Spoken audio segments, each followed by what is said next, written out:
Hey, welcome to Spectral Echoes, a collection of Reddit stories as told by people high as a kite. But it's Reddit, who knows, right? If you like the video, don't forget to like and subscribe, so you don't miss out on these awesome horror stories. Now, let's get started. When day breaks, everything makes sense. But as night falls, not everything is easily explained. The smiling man at the street slope. I used to live in a quiet residential area where after 10 p.m. there was almost no traffic noise. It was a small street deep in the district, not close to the city center but considered safe, with few strangers passing through. Because of this, I had a habit of walking every evening, partly to stretch after a long day of work, and partly because I easily get insomnia if I don't exercise. I didn't do anything heavy, just walked around for 15 or 20 minutes each evening, then came home. If I was too tired to go, I'd toss and turn until 2 or 3 a.m. My street had a small slope, not very long but a bit dark because it was hidden between two old buildings. The light from the yellow street lamp was very dim, as if covered by a thin layer of mist. At the bottom of the slope was an intersection leading to another residential area. I usually didn't pay much attention to this part, just walked quickly through, sometimes even taking out my earphones to feel less isolated when passing through that darkness. Everything was normal until around late October, when I had a project that required overtime. That day, I left work later than usual. When I got back to my place, it was almost 11 p.m., but I still wanted to go for a short walk as usual. I didn't want to break the habit, because just a few days off would mess up my sleep schedule. It was colder than usual that night. The air felt a bit damp, even though it hadn't rained. As I approached the end of the street, where the small slope was, I saw a man standing under the street lamp. He was wearing a dark, long coat, an old-fashioned style, almost like a vest, but with a high collar like a raincoat.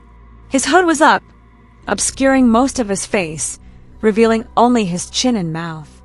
He stood motionless, with his back to me. I thought he was waiting for a ride or smoking. At first, nothing seemed strange. But the next evening, I saw the same man standing in the same spot, in the same posture, unmoving. And the evening after that, he was still there.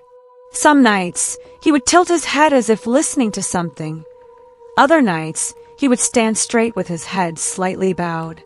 But the common thing was that he was always there, always around 10 to 11 p.m., and never left the street lamp. I started to feel uneasy, not because he was doing anything unusual, but precisely because of that regular repetition that made me unsettled. One night, I unconsciously slowed down as I approached the slope. I glanced down, and he was looking up, directly at me, and smiling. It wasn't a bright or creepy smile.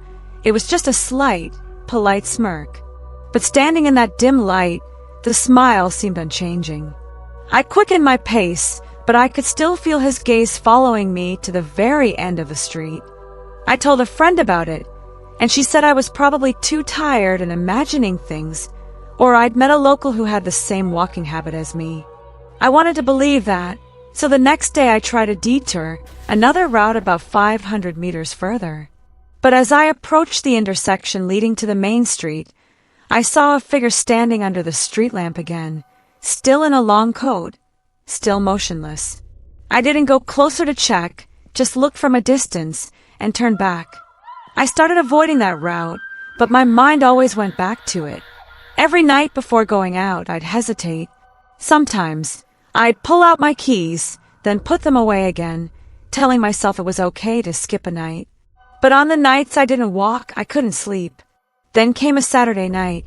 I remember it clearly because that was the day I planned to leave the city for a few days to relax. I went for my usual walk. It wasn't raining that night, but the wind was very cold. As I got closer to the slope, dark clouds began to gather, the streetlights dimmed a bit, making the area even gloomier. And he was still there, under the light, head bowed low, body swaying slightly. I was about to turn back, but then the rain started to fall, heavy and sudden. Each drop stung my face. I quickly pulled my jacket tighter, quickening my pace to take a shortcut home. But just as I reached the top of the slope, he started to move. He didn't turn around, didn't change direction, but just swayed and staggered, taking step after step up the slope, towards me. I froze for a few seconds.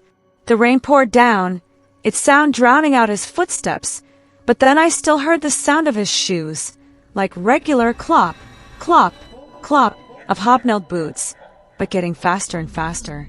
I turned around and ran. I don't know how fast I ran. I just remember the raindrops hitting my face, my ears ringing from the wind, and my heart pounding so hard it felt like it would burst through my chest. I didn't look back. I didn't turn my head. I just ran through the alley, through the gate, through the yard, back to my apartment.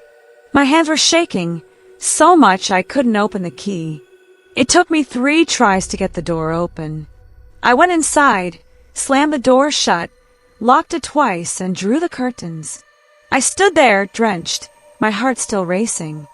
I pressed my ear to the wall, trying to listen. No footsteps, nothing. Just the rain. But I didn't dare look out the window. I didn't want to know if he had caught up. I just knew I was home. I didn't sleep that night, nor did I tell anyone about it. I had no proof, no photos, no cameras, no witnesses, but I knew what I saw. The next morning, I woke up very early, packed my bags, and contacted my landlord to notify them I was moving out. I didn't ask for my deposit back, didn't ask for a discount. I just wanted to move immediately. I rented an apartment in a high-rise complex in the city center. The new apartment had its own gym inside, and from then on, I never went out after 10 p.m. again. Maybe the man was just a homeless wanderer, maybe he didn't notice me. But I don't want to find out. Because on that cold, rainy night, he didn't leave. He was still standing there, swaying as if waiting for someone to pass by. And when I got close, he started walking up. Not fast, not slow, not calling me, not raising his hand, just walking straight towards me as if it were time. I haven't seen him since I moved, but sometimes, when I pass by dim yellow streetlights, I still unconsciously glance down a slope, and each time I ask myself, if I hadn't run that night, what would he have done? The 3 a.m. whistle. I used to rent a small, one-story house right on the street, convenient for getting around since it was near the uni. It was a simple place. 1 bedroom, a tiny kitchen, and a porch just big enough for my motorbike. I lived there for almost 3 years of college, and everything was fine, nothing to worry about. Things only started to change in my final year, when I was often staying up late working on my thesis. Sometimes I'd push through until 3 in the morning before I could finally catch some sleep. But then, drifting in and out of consciousness, a strange sound would pull me awake. It was whistling. The whistling came from outside, right in front of the house. It wasn't loud, but it was very clear. A short melody, seemingly familiar, but I couldn't for the life of me remember the song's name. I just figured it was someone passing by or a neighbor coming home late. But what caught my attention was that it kept repeating, every few seconds. The same melody consistently sounding out. I gently pull back the curtain and look out. The street was empty, not a soul in sight, no cars driving by. I shivered a bit but told myself it was probably just someone who had just passed and gone out of sight. After all, my house was right on the main street, so hearing sounds from outside wasn't really that strange. I drank some water and tried to get back to sleep. But the next night, still around 3 o'clock, the whistling started again. Same old tune, same rhythm as the night before. That's when I really began to notice and found it a bit odd. Could it really be such a coincidence? I told a classmate about it. She said I was probably studying too much, stressing my mind, making me sensitive to sounds. I thought so too. But after that, I heard that whistling almost every single night, always at exactly 3 in the morning. Even on nights with heavy rain, the sound still carried. Even on weekends, holidays, or those strangely quiet nights in the neighborhood. Every time I heard it, I'd peek through the curtain, but I never saw anyone. Just the deserted street and the pale yellow streetlight. One time, I tried to record it with my phone camera, but before I could even hit record, the sound stopped. It was as if the sound knew I was listening.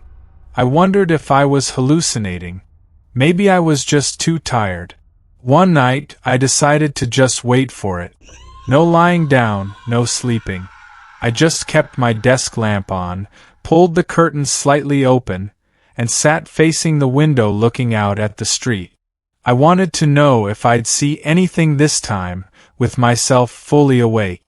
And exactly at 3:01, the whistling began again, clear and slow, right outside. But this time, I realized it was very close, not echoing from a distance, but as if it was right in front of my porch. I couldn't see anything, but the sound was incredibly near. I didn't dare open the door, didn't even dare to breathe too deeply. I just sat there, my heart pounding with every beat.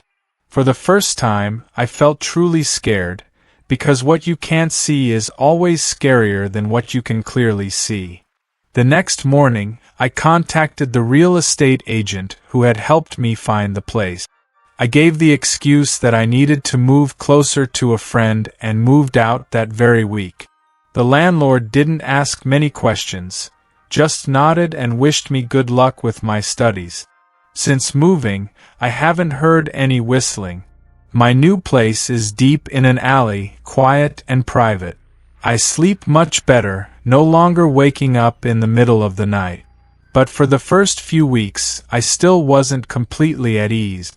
Occasionally, when I turned off the lights to go to sleep, I'd hear a few unclear notes of that melody echoing in my head. Not a real sound, just like a stuck loop in my memory, repeating endlessly. Some nights, I'd jolt awake, thinking I heard the whistling again, but when I sat up, there was only darkness and the steady hum of the fan. I'd find cold sweat on my forehead without realizing when it had started, and after that, I'd have to leave my night light on all night. Once, I dreamed I went back to the old place to get something I'd forgotten. It was very dark in the dream, and the wind was blowing constantly, like a storm. In the dream, I clearly heard the whistling coming from inside the kitchen, not from outside the street like before. I tried to scream but couldn't make a sound. When I woke up, my heart was still pounding as if I hadn't escaped the dream. I tried humming the melody into a song recognition app once, but got no result. Maybe I remembered the notes wrong, maybe the whistling wasn't part of any song, or maybe no one else had ever heard it. I'm also no longer sure if that sound was truly from outside or if my mind created it when I was too stressed and exhausted during my final year of college. A friend once came to my place and stayed overnight because they had an early class the next day. I didn't tell them anything beforehand, thinking I was just being paranoid. But the next morning, my friend asked if I had heard anything around 3 o'clock. I asked what sound, and they said it sounded like a whistle or a siren, just a short bit, then it went silent. I just laughed and said the neighbors must have been watching a late-night movie, but deep down, I knew my friend had heard what I once heard. I don't know, and I'm not sure what was real. Maybe it was someone with a strange habit, coming home late, who liked to whistle at that exact time. Maybe it was a neighbor I'd never met, or someone passing by, or a homeless person sheltering under my porch, which is why I couldn't see them.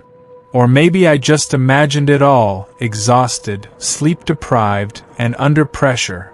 But one thing I know for sure, throughout my entire university life, it was only in my final year that I heard that sound in that house. I'm not saying anything strange happened, but even now, when I hear someone whistling on the street, even during the day, I still get goosebumps. Not because the sound itself is scary, but because its daily regularity was so inexplicable. It felt like someone, not trying to scare me, but just wanting to remind me that I had heard it, lived with it for a long time without knowing exactly where it came from or why it chose precisely 3 in the morning to sound out every night. The Hitchhiker. Back in college, I was pretty wild. By junior and senior year, I'd calmed down, but freshman year, I was out almost every night, hanging with friends, coffee dates, sometimes just riding around to clear my head. I felt like if I didn't go out, I wouldn't know what else to do, so I practically made going out at night a habit. It was something as essential as daily food and water, a way for me to confirm that I was still young, still free, still able to enjoy something before getting caught up in the grind of the stressful academic years ahead. That night was no different. I had just dropped my girlfriend off. It was around 1 in the morning, the road was pretty empty, and there was a chill in the air, typical of early winter. The wind cutting through my thin jacket made me shiver a bit.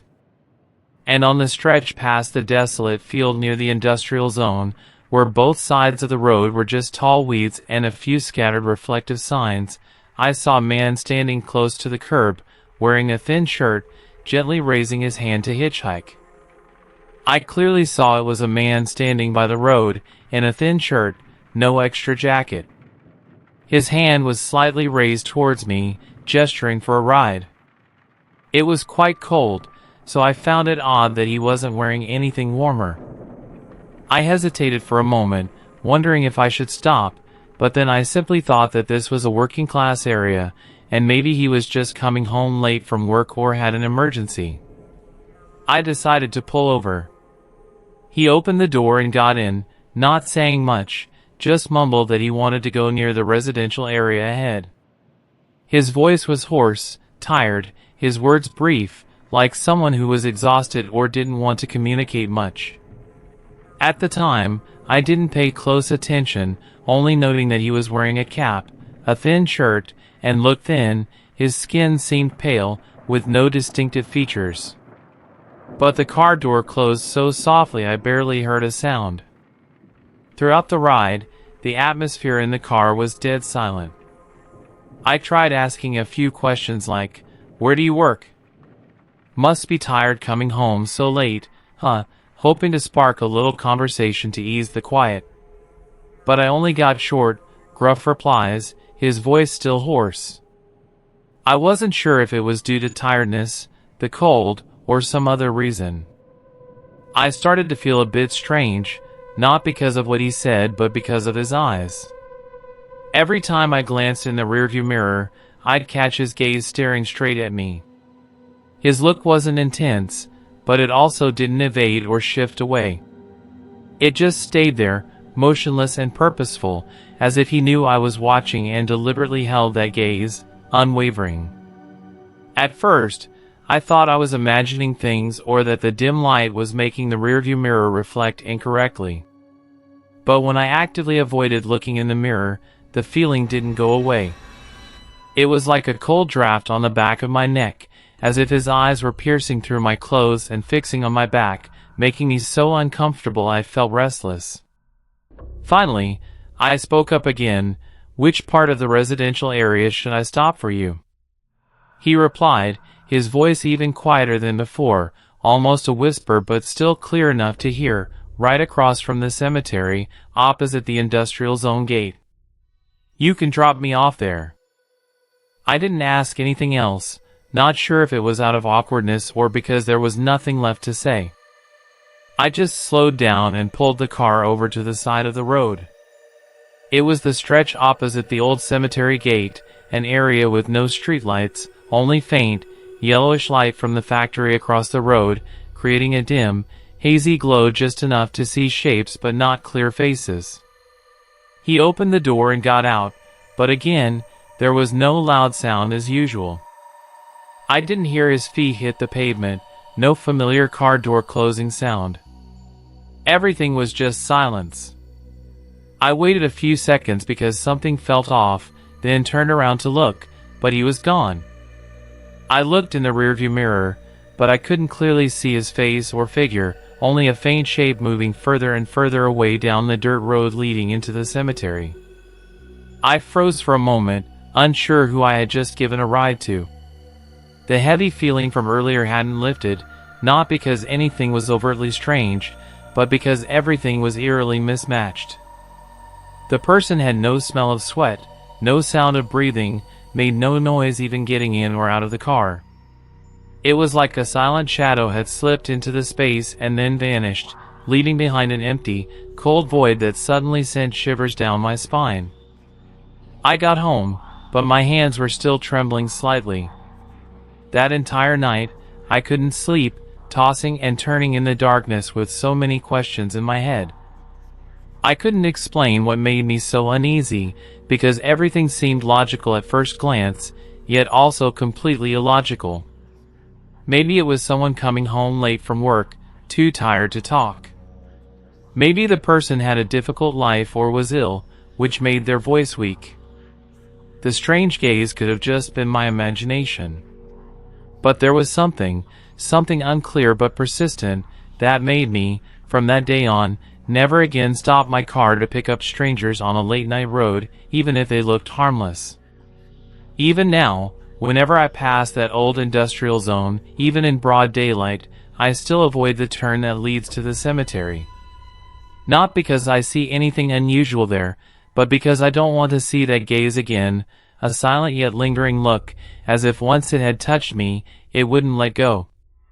Not intense, not grotesque, just a gaze that exists in my memory with no reason to return. Sometimes I tell this story at gatherings with friends. Some laugh and say I was just scared or imagining things from staying up too late. Others seriously analyze that the person might have been depressed or had some condition that affected their communication. I listen and nod, finding their explanations logical. But no one was in that car that night. No one directly felt the chilling air, the unblinking gaze, and the prolonged silence between two people like an invisible barrier. And no one knows that, even now, whenever I see someone standing silently by the road at night, I feel like I'm being called back, by that very gaze. I don't know who that person was, nor am I sure if anything was truly strange. But I know that night changed me, changing the way I look at seemingly minor and harmless things. Because sometimes, what truly scares people isn't something overtly abnormal, but those quiet, unexplainable things that repeat in your head long after they've passed, like a silent gaze you can never forget. Man walking backwards in the stadium.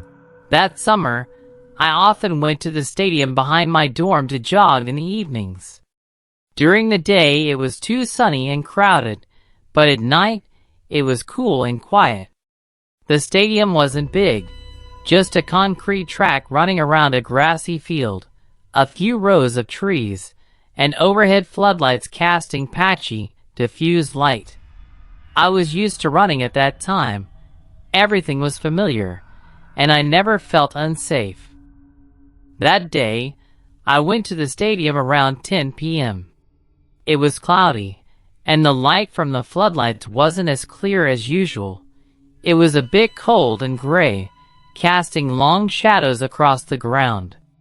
I finished my warm-up and started my first lap. Just as I rounded the bend, I saw a person standing in the corner of the field, near the trees.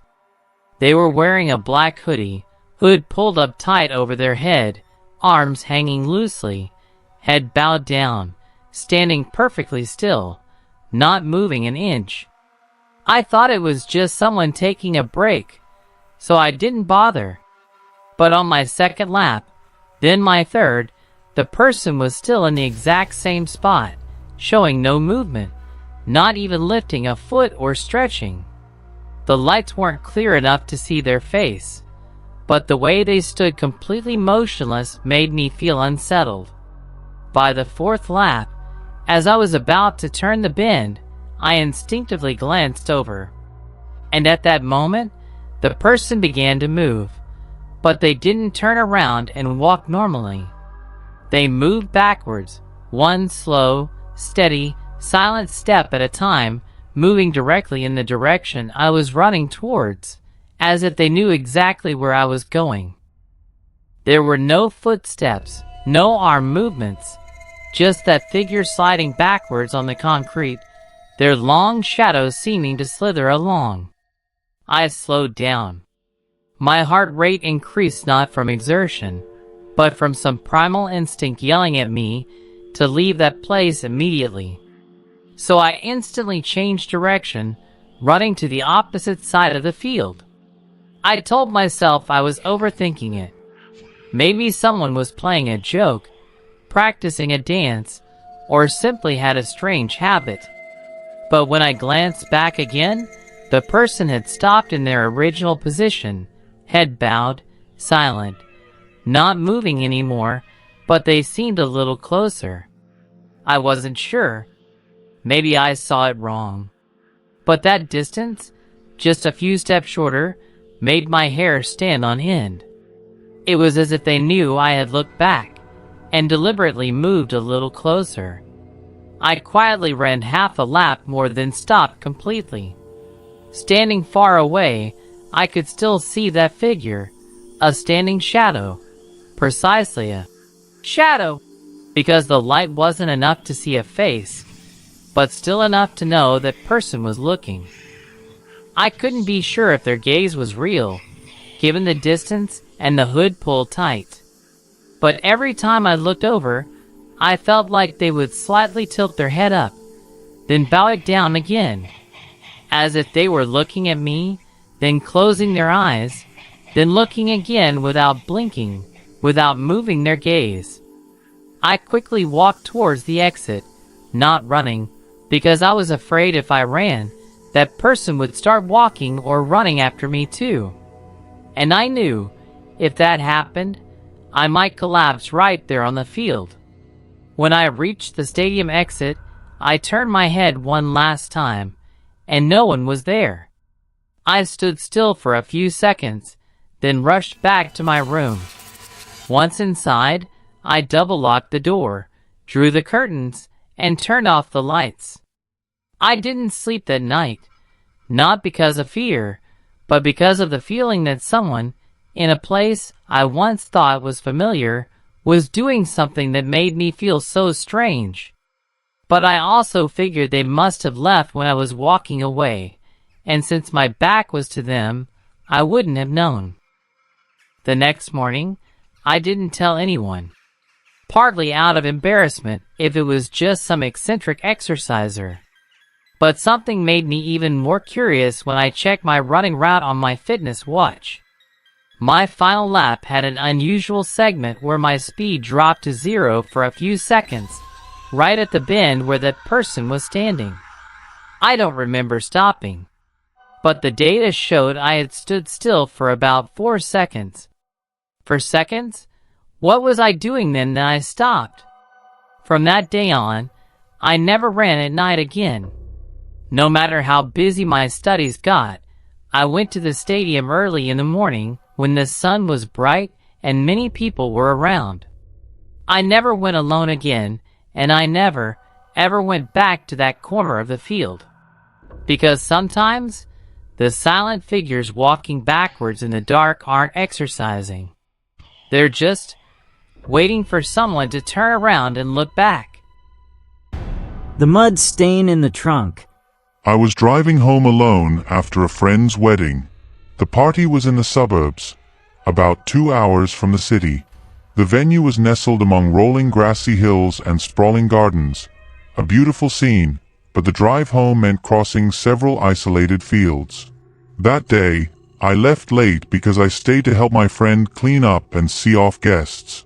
By the time I got in the car, it was nearly 11:30 p.m.